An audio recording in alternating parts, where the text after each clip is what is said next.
दोस्तों नमस्कार, मैं मनोज कुमार शर्मा आजाद हिंद आवाज न्यूज के लिए आपके बीच में एक बार फिर। दोस्तों, आज आपका ध्यान आकर्षित करना चाहूंगा देश की अर्थव्यवस्था पर, जिसके बारे में कई अर्थशास्त्रियों ने अपनी चिंताएं व्यक्त की हैं। और हो भी क्यों ना, कम से कम मिडिल क्लास का जो व्यक्ति अपनी नौकरी में कमाता है और या रोजाना कमा करके लाने वाला वो व्यक्ति जो एक आशा करता है कि सरकार की तरफ से उसे कुछ ना कुछ ऐसी छूट मिलेगी जिसकी वजह से उसका जीवन स्तर बेहतर हो जाएगा। मिडिल क्लास का व्यक्ति सुबह जब जागता है तो शाम होने तक केवल टैक्स ही टैक्स देता है। भले ही सैलरी ग्रुप का या सैलरी देने वाला एम्प्लॉय भी एक के बाद एक टैक्स देता है, चाहे टोल पर टैक्स देना हो या चीज की खरीदी पर जीएसटी देना हो या फिर उसको इनकम टैक्स देना हो। हालांकि सरकार ने 12 लाख के इनकम टैक्स की छूट का बहुत बढ़िया दावा भरा है, लेकिन 12 लाख तक के लोग भी टैक्स दे रहे हैं सुबह से लेकर के शाम तक। लेकिन इस बीच अचानक बड़ी बड़ी बिजनेस की जो है बड़ी बड़ी आयोजन किए जा रहे हैं, बिजनेस के दावे किए जा रहे हैं कि मध्य प्रदेश के अंदर बहुत बड़ा इन्वेस्टमेंट आने वाला है। लेकिन क्या इस इन्वेस्टमेंट पर अमेरिका के ट्रंप की नीतियों का प्रभाव नहीं पड़ेगा? क्या ट्रंप के धोखे का प्रभाव नहीं पड़ेगा? ऐसे गोदी मीडिया को हम क्या कहें कि जिसने आने वाले खतरे को देखते हुए कबूतर की तरह आंख मूंद ली हो। लेकिन हमारा ये कर्तव्य बनता है कि कम से कम हम आप लोगों को जगाएं, आप लोगों को जागरूक रखें। अचानक से देश में कुछ ऐसी चीजें हुई हैं जिनको देख करके लगता है कि शायद देश पर एक बड़ी आफत आने वाली है। जहां एक तरफ कांग्रेस से गए हेमंत बिस्व शर्मा, जो भारतीय जनता पार्टी में मुख्यमंत्री हैं आसाम के, वो अपनी दौलत पर दौलत बनाए जा रहे हैं। जी हां, उनके बारे में तो चर्चा यहां तक है कि उन्होंने हर जिले में असम के अपनी जमीनें खरीदी हैं और इतना लोन है कि 10,000 करोड़ रुपए वो लोन की कीमत का एक जो किस्त होती है, इंस्टॉलमेंट होती है, उसको चुकाते हैं। एक बड़े कारपोरेट बन गए हैं हेमंत बिस्व शर्मा। लेकिन क्या आम आदमी बना? क्या मध्यम वर्गीय परिवार का कोई युवा बना? या स्किल इंडिया शुरू करने वाला कोई युवा इस तरह का उद्यमी बना?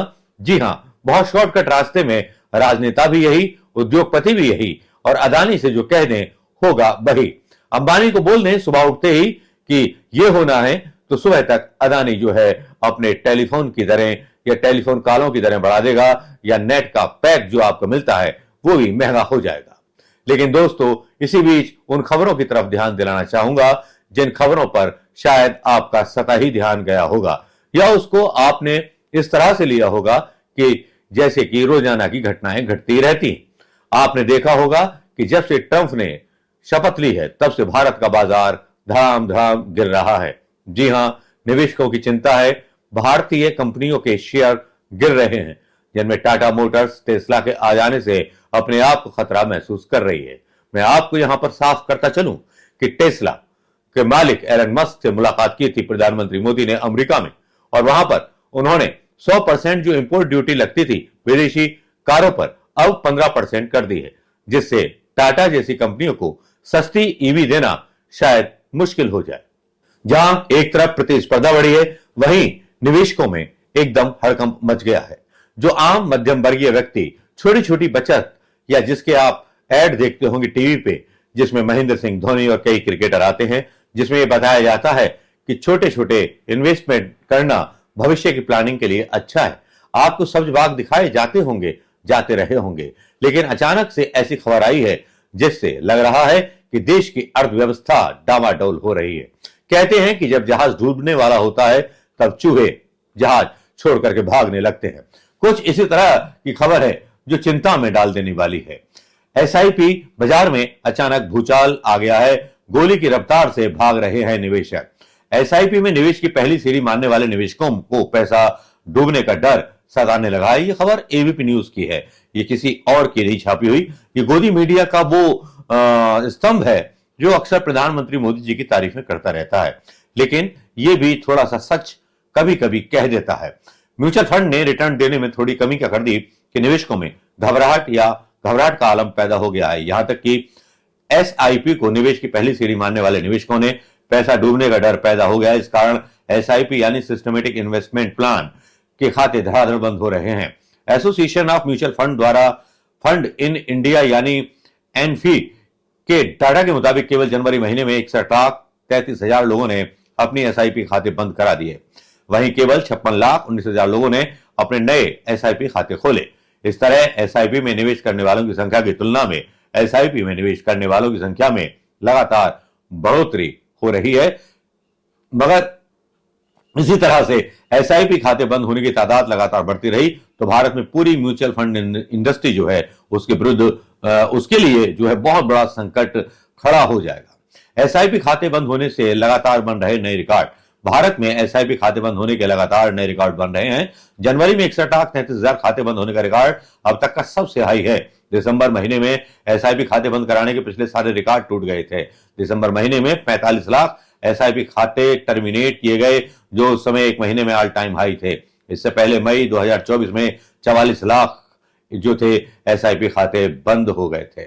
जी हां, ये सारी चीजें हैं जिनकी वजह से लगता है कि कुछ ऐसा होने वाला है।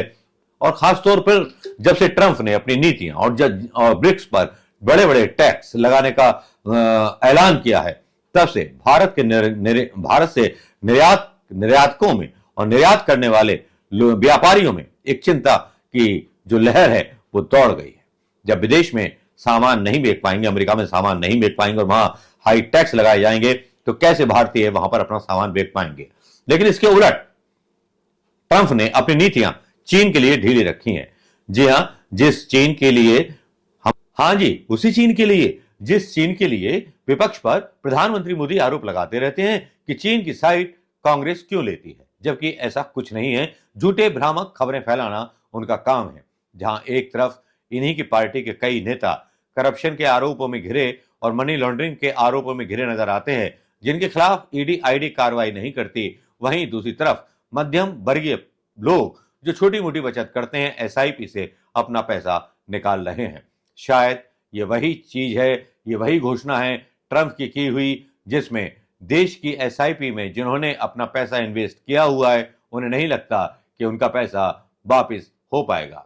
ये खबरें अकेले एबीपी न्यूज ने ही नहीं छापी, ये इंडिया टीवी पैसा ने भी छापा है और उसने हेडिंग दिया है एसआईपी से निवेशकों का मोहभंग, जनवरी में 61 लाख से अधिक अकाउंट बंद हो गए। अब आपको ये तो पता चल गया होगा कि दिसंबर, जनवरी और उससे पहले मई में भी इस तरह के जो सिस्टमैटिक इन्वेस्टमेंट प्लान थे उनमें काफी लाखों की संख्या में लोगों ने अपने खाते बंद करा दिए या उनको डिसकंटिन्यू कर दिया। जी हां दोस्तों, इसको चिंता ना कहें तो क्या कहें। वहीं दूसरी तरफ मोदी भक्तों को केवल ये फुर्सत है और यही कहते रहते हैं कि कुंभ का आयोजन सबसे बड़ा आयोजन था, इससे देश की अर्थव्यवस्था और उसकी ताकत विश्व में दिखाई दे। लेकिन रोजगार पर कोई भी सवाल का जवाब देने से सरकार भाग जाती है, सरकार के मंत्री भाग जाते हैं। क्या समझा जाए एसआईपी खातों के बंद होने का मतलब, और क्या समझा जाए सेंसेक्स के लगातार गिरते रहने का मतलब, और क्या समझा जाए विदेशी मुद्रा भंडार, जिस तरह से रिजर्व बैंक विदेशी मुद्रा भंडार को खाली कर रहा है, डॉलर को बेच बेच करके बैलेंस करने की कोशिश कर रहा है। क्या उससे देश का नुकसान नहीं हो रहा? क्या देश को वाकई सच्ची खबरें दिखाई जा रही हैं? क्या देश को आगाह नहीं किया जा रहा? या प्रधानमंत्री मोदी ने देश की जनता को केवल जय श्री राम का नारा लगाने के लिए बोल दिया है? ठीक उस तरह से कह दिया गया है कि अपनी आंखें बंद कर लीजिए, बिल्ली आती है तो आए, बाकी देखा जाएगा। दोस्तों, आपकी क्या प्रतिक्रिया है इस खबर पर?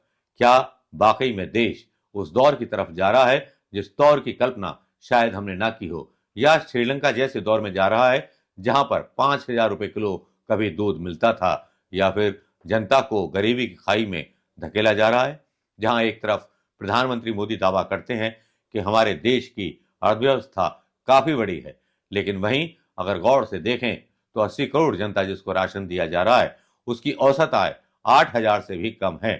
तब कितने लोग हैं कि जिनके ऊपर प्रधानमंत्री मोदी और मोदी की सरकार ये दावा करती है कि हम $5 ट्रिलियन की इकोनॉमी बन जाएंगे।